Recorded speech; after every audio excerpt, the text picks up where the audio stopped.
discussing a school trip. First, you have some time to look at questions 1 to 6.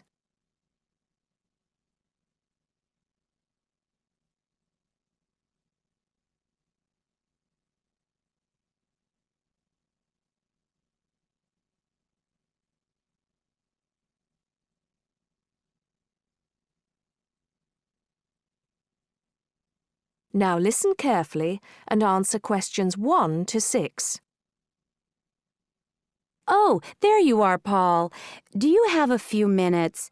Can we think about this year's school trip? Hi, Jean. Yes, of course. Have you got any ideas?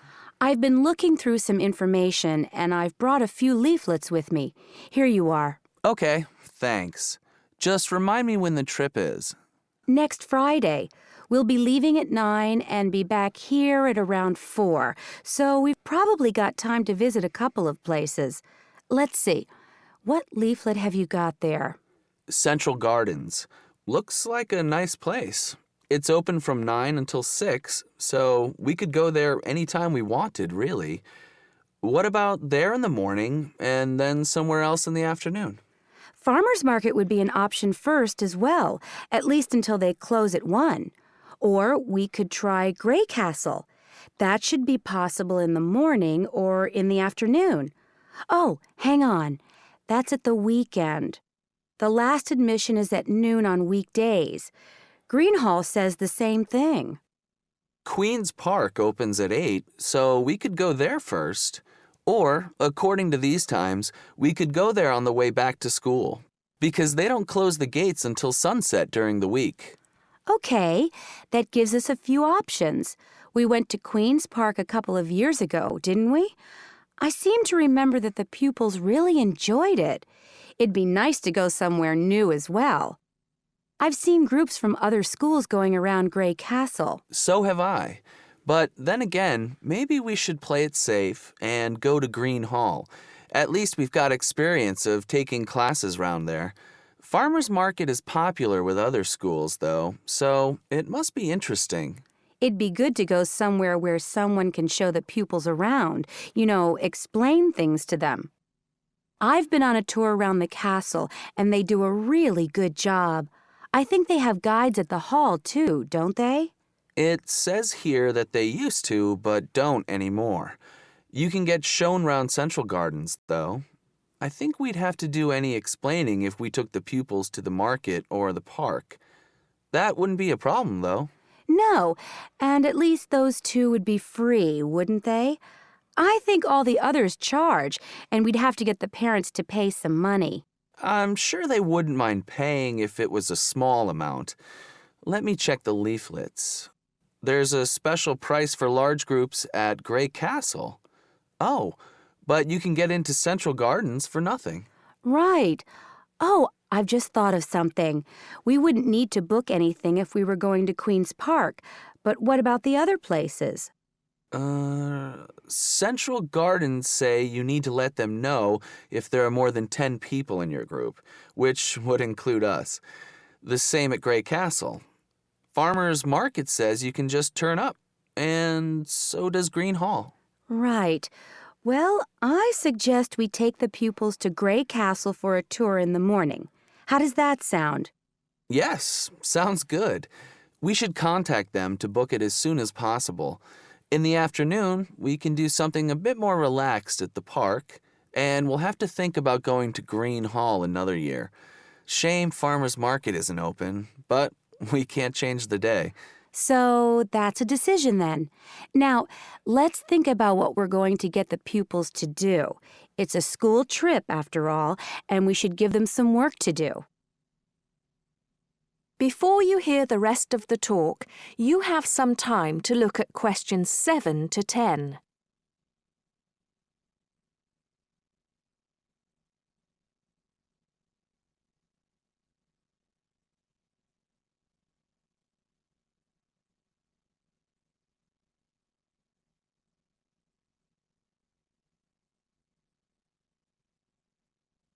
Now listen and answer questions 7 to 10. I think they should know something about the place before they go. That way they know what they're looking at, and they'll be able to write about it better when they get back. I'll put some information together to look at home and give them copies after the next lesson. Good idea. I'll write something for them to do as they're going round the place. We did a quiz last year, and that worked really well. I'll do the same kind of thing this time. Okay. Now, what about the travel arrangements? How are we getting there? What do you think? I remember one year Mrs. Jackson took her group by bus, and that was a complete nightmare. It's quite a long way, isn't it? We could hire a coach for the day, which is what we usually do, or there's the train. It's rush hour, though, isn't it? So it'll be really crowded. And it'll be more convenient for the rest of the day if we've got our own transport. Yes, we'll do that then. Anything else? Oh, we need to let the parents know what's happening. We could ask the office to call everyone. It would take too long with so many. I know when we send a letter home, there are always a few pupils who lose it, but not all the parents have email yet, so I don't think we have any choice, really. I'll write something and take it to the school office this afternoon. Right. I'll go and tell the pupils the good news.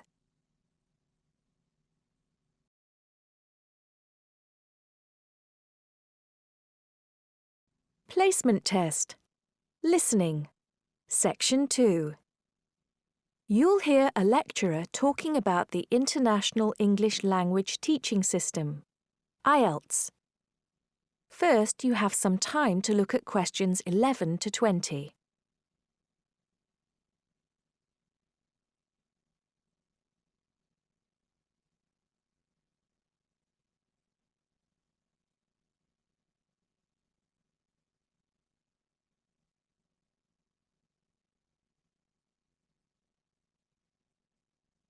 Now listen carefully and answer questions 11 to 20.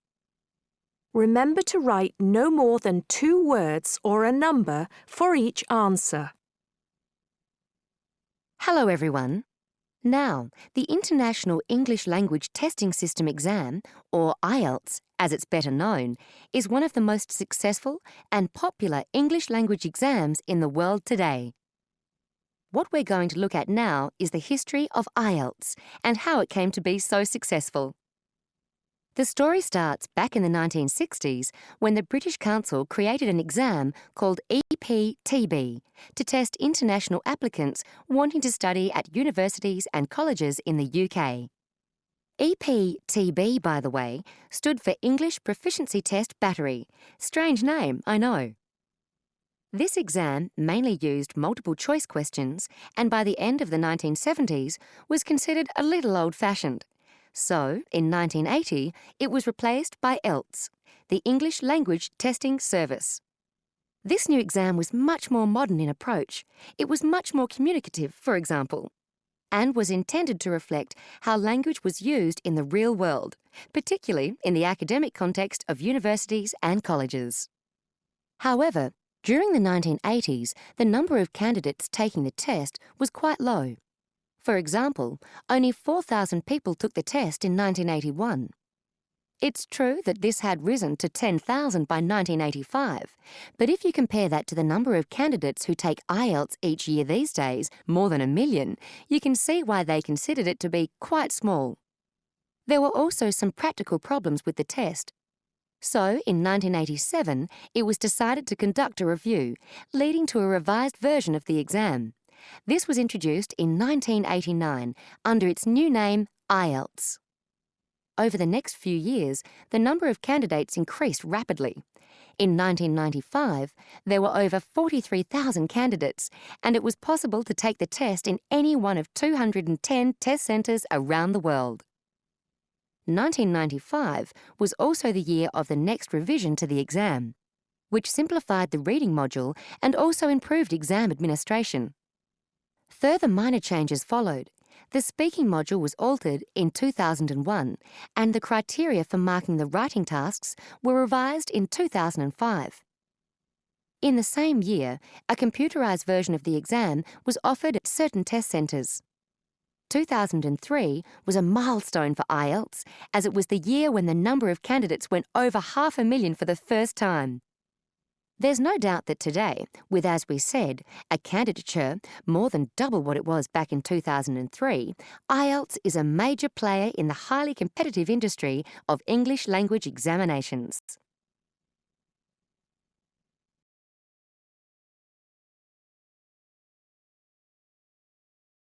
Unit 1. Exam practice. Listening. You'll hear a woman calling Laverton Arts Centre for some information. First, you have some time to look at questions 1 to 6.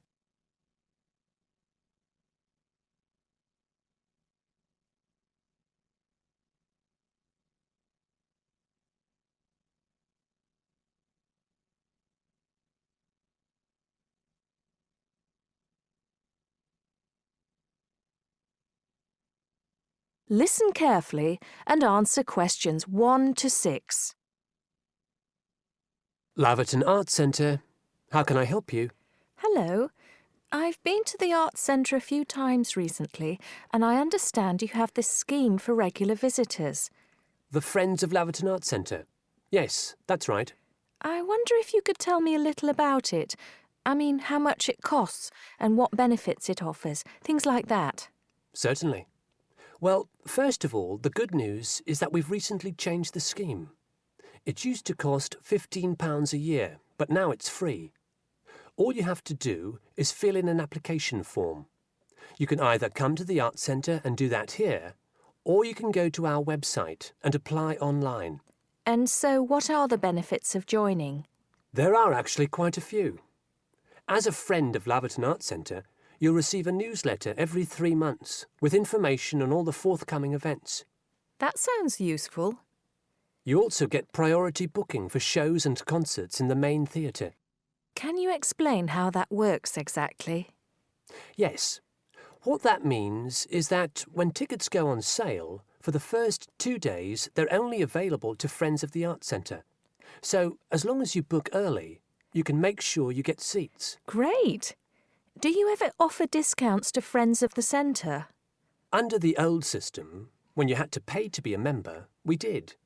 Under the new system, there won't be any discounts for shows in the main theatre or films at the Arts Cinema. Having said that, we will be offering some discounts to members for performances in the small theatre. There'll be information about this in each issue of the newsletter. I suppose I can find that information online as well, can I? Absolutely. Actually, we're redoing our website at the moment. Right now, there actually isn't a special section for Friends of the Arts Centre on the website. Once the site's been redesigned, there will be. You'll be able to put in your username and password and enter a special section just for you. It sounds excellent. Are there any requirements, though? I mean, as a member, do I have to do anything? Yes, sorry, I forgot to mention that. There are no formal requirements at all, though obviously we have this scheme to encourage people to attend events here regularly. So we ask that you attend at least 4 events a year, whatever they are, if you possibly can. Nobody's going to count, though, and it's totally up to you. That sounds fair enough. Before you hear the rest of the conversation, you have some time to look at questions 7 to 10.